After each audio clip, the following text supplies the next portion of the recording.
Buwan na naman ang katatakutan. Marami na naman ang nakakatakot na kwento ang mapapanood o maririnig. At ang ikikwento ko ngayon.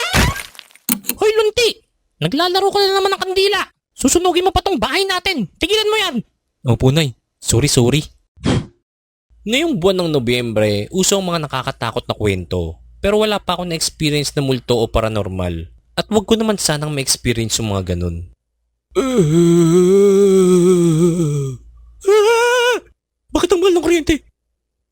Oo nga no. Patay mo na yung aircon.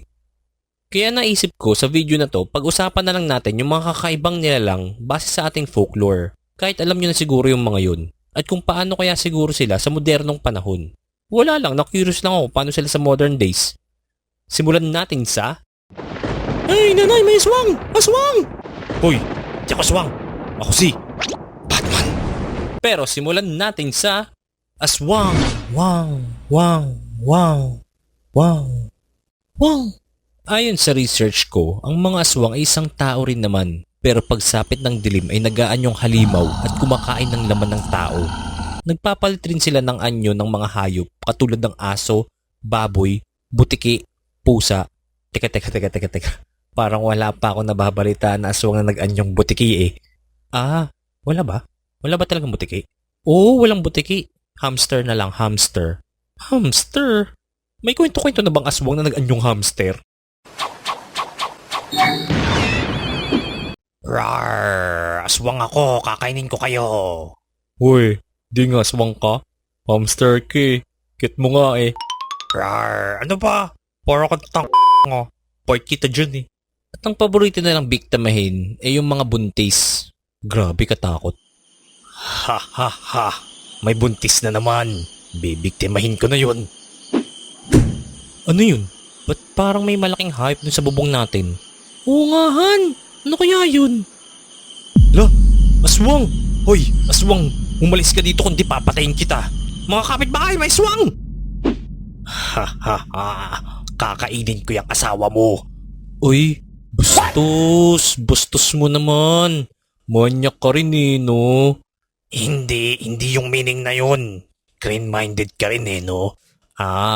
Sorry. So literal mo palang kakainin. Linawin mo kasi. Oo, at wala ka nang magagawa dahil aswangin ko yung asawa mo. Hoy, ang dami-dami namang babae dyan. Bakit yung asawa ko pa? Maghanap ka na lang ng true love. Kakabit ka pa sa asawa ko eh. Hindi rin yung meaning na yun. Ang hirap mong kausap. Dumating yung mga kapitbahay. Naiinis na ako sa'yo. Hindi na yung asawa mong kakainin ko, kundi ikaw na lalaki ang kakainin ko. Ay, bastos talaga. Oo nga, bastos nga, grabe. Manyak ng aswang eh, no? Saka bakla ata siya. Baka di pa siya naglaladlad. Ano ka ba? Siyempre pati sa mga aswang may mga bakla at tomboy na rin nata, no? Pasikat na yung araw. Like, che! Mas gugustuhin ko na lang maglaho kaysa kausap kayo. Huy, wag! Huwag kang susuko sa buhay, no? Magpa-therapy ka na lang, baka makatulong pa. Punyet! Taka! Demonyo kayo! Ay, wawa. Kami pa sinabihan mo niyan.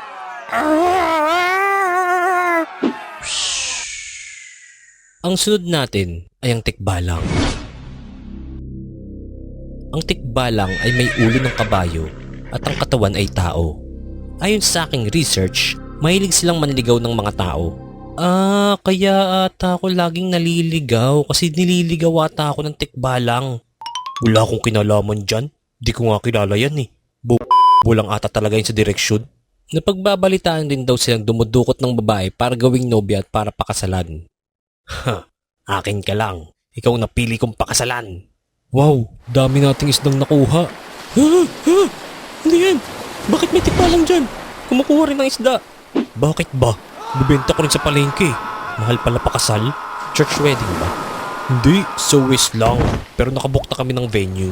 Pagdating sa bahay ni Tikbalang, nabook ko na rin yung photographer natin ha. Ang binook ko yung may photo booth na, saka same day edit. Meron na ring album. O diba? Sulit na. Sunod natin ibubook yung coordinator ha. Nakaschedule tayo bukas doon. I-ready mo na rin yung pang down payment natin ha. Tapos asigasuhin na natin yung mga guest. Ang dami palang pupunta sa family ko. Magre-rent pa tayo ng jeep para yung malalayong family ko ay makapunta. Saan ka pupunta? Maghahanap na ako ng work. Mahal pala talaga pakasal. Ang isunod naman natin sa listahan, ang malalaking nilalang na tinatawag nilang kapre. Pre. O bakit pre, tawag mo ko? Ang kapre ay isang malaking nilalang na sinasabing tagabantay daw ng kalikasan at laging naninigarilyo ng tabako. Kapag nakaamoy ka ng usok ng tabako pero wala ka namang nakikitang gumagawa nun at napagtanto mong ang amoy ng tabako ay galing sa puno, ito daw ang senyas na may kapre. Uy, may naamoy akong naninigarilyo ng tabako. La, may kapre. Oo nga pre, naamoy ko rin. Hoy, ako lang to. Tinry ko lang yung nabili kong tabako. Kapre! Pero ang lit niyang kapre. Gago, hindi ako kapre! Oh, huwag niyong tutularan ng maninigarilyo ah. Teka, may naamoy akong blueberry flavor. Ay, kapre!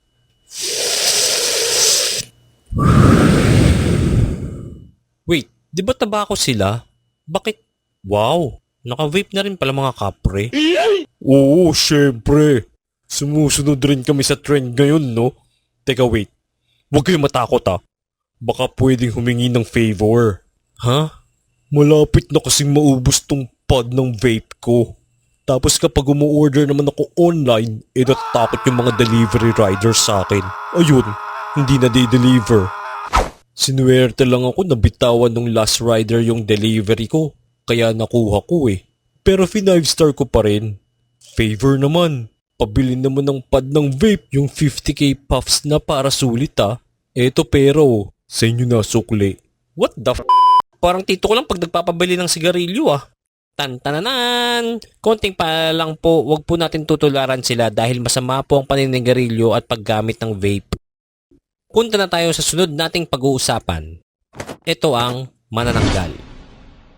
Ang manananggal ay para rin siyang aswang. Pero ang pagkakaiba nila ay nahahati ang katawan ng manananggal at magkakaroon sila ng pakpak.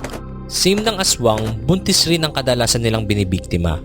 Para daw mapuksa ang manananggal, lalagyan mo daw ng asin ang naiwan nilang kalahati ng katawan para hindi na sila makabalik. Need ko mag-eat ng human meat para masatisfy yung hunger ko eh. Wait, I'll rub some ointment muna para makat na ako in half. After ng ilang oras na magpapahid, ang tagal naman ng rubbing. I'll pour na lang kaya.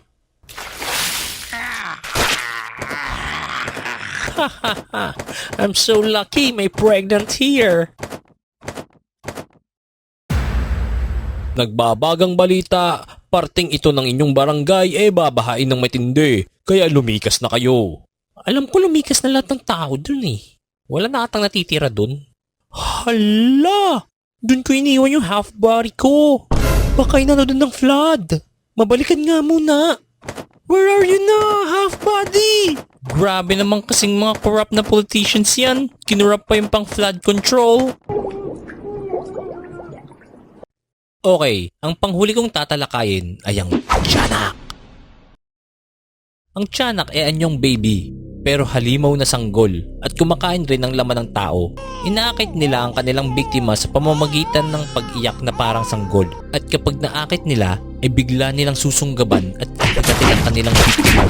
Sinasabi rin daw na ang tiyanak ay ang mga pinalaglag na bata sa sinapupunan at pinabayaan. Uy Han, may umiiyak na sanggol sa gubat oh. Oo nga, puntahan natin. Ayan na yung sanggol. Pulutin natin.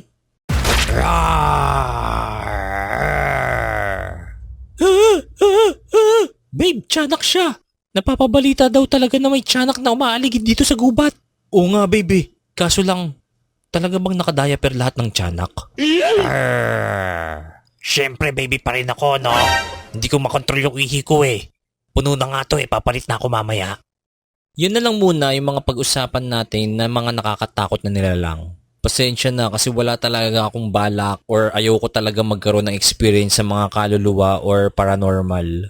Pero wag pa rin natin kalimutan ang totoong diwa ng buwan ng Nobyembre. Ipagdasal natin ang mga namayapa nating mga mahal sa buhay. Nabuhay yung patay!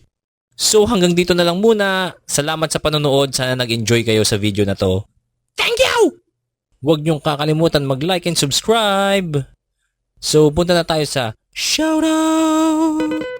Ito, sasabihin ko na yung mga, yung mga nagpapa-shoutout.